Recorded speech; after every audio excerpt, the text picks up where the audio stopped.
Welcome to Talk Tickers. We're doing a deep dive today into the critical takeaways from recent earnings calls. That's right. And today we are unpacking TrustCo Bank Corp NY. They trade as TRST. We're looking at their Q3 2025 results. Now, this is a regional bank, and they put out numbers this morning that frankly flew ahead of what the street expected. Yeah, definitely stood out. And it seems driven by a really clear strategic playbook. Very disciplined, focused on margin expansion, and it looks like careful capital deployment. Exactly. You know, for anyone watching the regional banking space, TrustCo is, well, it's a fascinating case study right now. They're showing real execution, despite, the choppy macro backdrop. So what's our mission here today? What should listeners expect? Simple, really. We need to quickly get you the essential numbers, understand the strategy behind those numbers, and then look at the forward-looking stuff the catalyst management talked about on the call. Right. You should walk away knowing exactly why this report caught our eye. All right, let's do it. Let's unpack this, starting with those headline results, because it was, as you said, a standout, a very clean beat. It really did. GAAP earnings per share, $8.86. Now, consensus was looking for 6.73 cents. Right. That's a, 17.8% beat? Pretty significant. Very significant. And that operational strength, it flowed right down to the bottom line. Net income hit $16.3 million. Okay. That's up a solid 26.3% compared to Q3 last year. Wow. And even using the street's definition of revenue, $47.81 million. Again, nicely ahead of estimates. So strong top and bottom line beats. Yep. But the real strength, I think, is inside those numbers. It's in the core profitability metrics. That's what impressed me. Right. Because for banks, it always comes down to the spread, doesn't it? Net interest income. NII. That's the engine. It absolutely is. And NII came in strong. $43.1 million. That's up 11.5% year over year. Okay, solid growth. But here's the really critical part, I think. The net interest margin, the NI. The difference between what they earn on assets and what they pay out on liabilities. And M expanded. It went up to 2.79%. That's an 18 basis point increase year over year. 18 basis points in this environment. Exactly. In this highly competitive funding environment, expanding your margin like that. That's a huge differentiator. It really proves their funding strategy is, well, working. Which brings us neatly to the strategic playbook then. Management talked about, three key pillars: margin expansion, disciplined deposit pricing, and conservative underwriting. That's the core of it. Okay, let's start with margin. Holding down funding costs while your asset yields are climbing. That sounds like threading a needle right now. How do they actually manage that? It seems like the result of just relentless granular focus on their balance sheet. They managed to reprice their assets faster than their funding costs went up. Okay. Specifically, the yield they earned on their interest-earning assets had climbed 14 basis points year over year, up to 4.25%. Right. Makes sense. But the funding side. But here's the kicker. The cost of their interest-bearing liabilities actually decreased slightly. Went from 1.94% down to 1.90% year over year. Hold on. Decreased. Their cost of funds went down slightly when everyone else is scrambling and paying up for deposits? It genuinely seems so. It's remarkable, really. It speaks to either, an exceptionally sticky, loyal customer base, or maybe some very smart product structuring that lets them raise funds without chasing those peak market rates. And despite keeping costs low, deposits still grew. They did. Average deposits were up $251.1 million. That's 4.8% year-over-year growth. So you see customer confidence there, right? Yeah. While the bank is protecting its spreads, widening the jaws, as they say. Okay, makes sense. And on the other side, the loan book, where did the growth come from there? Was it disciplined? It looks like it. Average loans grew just 2.5% year over year. So not chasing growth for growth's sake. Right. And the growth was specifically led by their home equity credit line portfolio. That jumped 15.7%.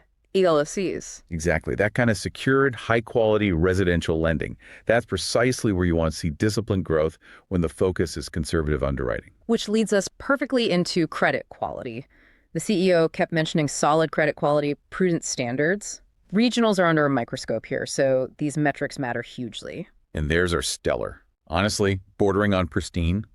Non-performing loans, NPLs, as a percentage of total loans, just 0.36%.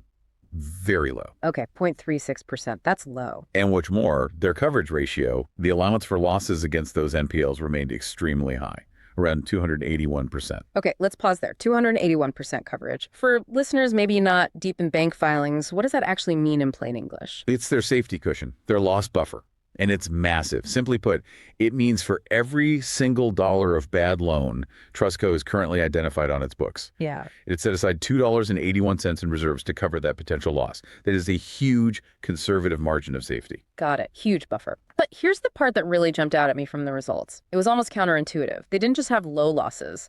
Year to date, the bank actually recorded net recoveries of $443,000. Not net charge-offs, net recoveries. How does a bank actually make money back on its bad loans? That seems wild. It does sound wild, but it raises a really important point about their underwriting, doesn't it?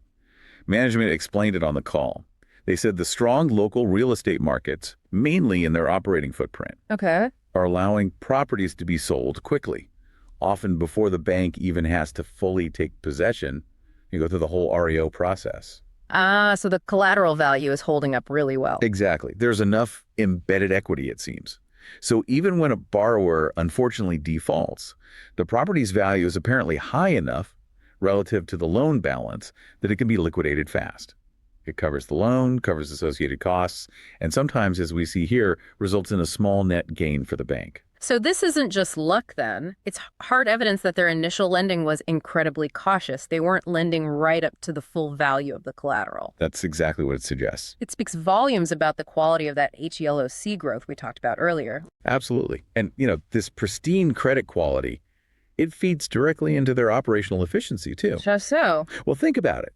If you're not spending huge amounts of time, resources, and capital dealing with workouts for deeply troubled loans. Right. You're running leaner. Exactly. You're running leaner. And they showed it. They managed to cut their operating efficiency ratio by almost 9% year over year. That's real operational leverage kicking in, compounding the benefit they're getting from the margin expansion. Nice.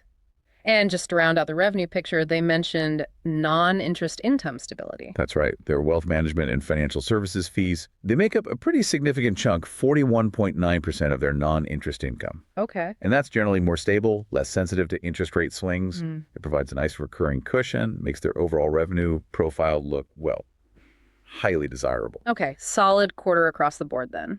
Let's switch gears a bit. Let's look at the investor context. The forward view, the catalysts management laid out, the CEO seemed pretty direct here, used the phrase, actions speak louder than words. And those actions seem focused squarely on capital returns. Yeah, his tone was remarkably bullish on their own stock's valuation. He explicitly said shares are considered significantly undervalued, called them an outstanding investment opportunity. Strong words. Very. And they're backing it up. They've already bought back 467,000 shares so far this year. Okay. But the forward guidance is the real headline here, I think. They still have 533,000 shares left under the current buyback authorization. Right. And the stated plan, the expectation, is to finish that authorization and then, quote, seek approval for further substantial repurchase. Wow.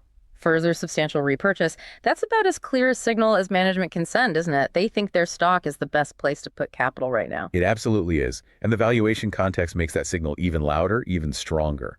Their book value per share is now $37.30. That's up 6% year over year. Okay, $37.30 book value. And where did the stock close on the day of the call? Slightly below that, closed at $36.92. So they're literally buying back shares for less than their stated book value. Exactly. Buying back stock below tangible book is instantly accretive.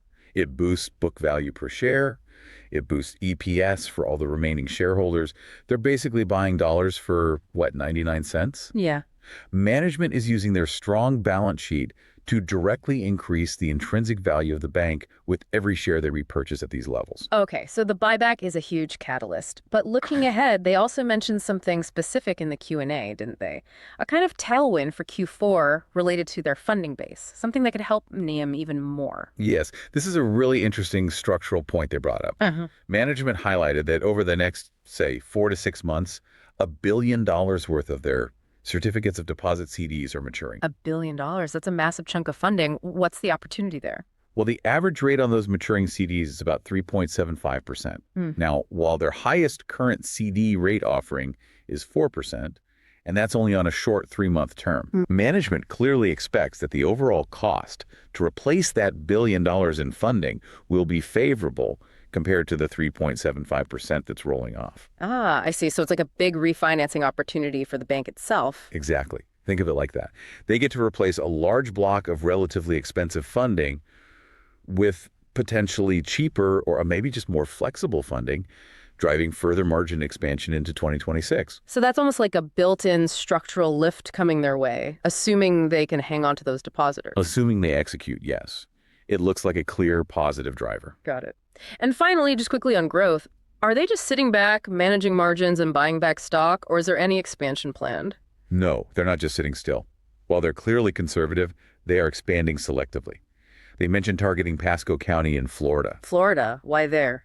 They noted that development is kind of pushing people out of the Tampa metro area, creating these prime residential growth opportunities further out. Pasco fits that bill. And they also mentioned looking at specific infill locations back in New York, places where they can optimize their existing branch network. Okay. So if we tie this all together, bring it back to the big picture. You mentioned earlier that regional banks tend to trade with high sensitivity to interest rates, right? To the path of the Fed. They do, yeah. The whole group often moves together based on rate expectations. TrustCo seems to be executing flawlessly on things they can control. But is that enough to overcome macro headwinds if, say, the Fed surprises everyone? That's always the key question, isn't it? The market does tend to paint regionals with a broad brush. However, TrustCo's specific combination of factors, this pristine core execution we've talked about. Yeah, the margin, the credit. Right. The widening margin, the exceptional credit quality, net recoveries, and this really explicit, aggressive capital return strategy. Yeah. It creates a highly favorable skew for investors, I think. How so? Because their internal controls, their specific actions, seem to be mitigating a lot of the systemic risk that might be troubling some of their peers. Their story is really about operational excellence pushing back against macro volatility. Got it. A focus on execution insulating them to some degree. That seems to be the narrative they're successfully building. Okay, fantastic overview. We've covered the numbers, the strategy, the catalysts. Now it's time for our standard disclosure. Yes. The following segment is strictly for informational and illustrative purposes. It is absolutely not financial advice. We are not recommending you buy, sell, or hold any security mentioned. Any trade idea discussed is purely hypothetical, based on the public data from the earnings call we've just reviewed. Absolutely. Can I make that crystal clear? So with that necessary context provided, if I were, hypothetically, sitting on an investment committee looking purely at this earnings call data, the trade idea I might pitch, initiate a leveraged long position on TRST. Leveraged long. Okay. What's the core thesis? The thesis is simple. This is a high conviction bet on execution, not on predicting the macro environment. The stock is trading, as we discussed, at a discount to its tangible book value, $36.92 versus $37.30. Right. And that's despite reporting accelerating net interest income growth and truly best-in-class credit metrics. Again, net recoveries. So the valuation gap is the entry point. But what's the catalyst? What forces the market to potentially close that gap? It's the CEO's clearly stated intention, the plan to execute substantial further repurchase. That's the kinetic catalyst, by basically announcing this aggressive buyback plan. Yeah. The company is effectively putting a floor under its own valuation while simultaneously promising to shrink the share count. That's a powerful 1-2 punch. It's instantly accretive to both EPS and book value per share for anyone holding the stock. And the risk mitigation. The risk mitigation looks unusually strong here compared to peers. First, those net credit recoveries really limit the perceived downside risk on the loan book. Second, that upcoming $1 billion CD repricing opportunity we discussed. That provides a clear, near-term tailwind for further margin expansion that most other banks just don't have lined up quite so neatly. Interesting. A bet on execution with a valuation floor and near-term tailwinds. That's the hypothetical pitch, based purely on the call. Fantastic. Okay, let's quickly summarize the key takeaways for you, the listener. TrustCo delivered an undeniably strong quarter that was fueled by impressive margin expansion and truly stellar credit quality. But the real headline, maybe, for shareholders, it's that aggressive, explicit capital return strategy. They seem intent on using their current, arguably undervalued stock price to accelerate shareholder value creation through buybacks. Exactly. And the final provocative thought I'd leave you with is this. Given management's obvious confidence, given that explicit reference to the $37.30 book value, how quickly will they actually announce that next potentially even larger buyback authorization? Good question. And maybe more importantly, what percentage of the public float would they target this time? What's needed to really push the stock decisively above that tangible book value level? Because that aggressive capital deployment seems like the key thing standing between the current stock price and potentially a significantly higher valuation down the road. Something for listeners to definitely ponder. Excellent insights today. That wraps up our deep dive into the TrustCo Bank Corp NY Q3 2025 earnings call. Hope it was helpful. We certainly hope this gave you the clarity and insight you were looking for. Thanks for tuning in to Talk Tickers, and we'll catch you on the next one.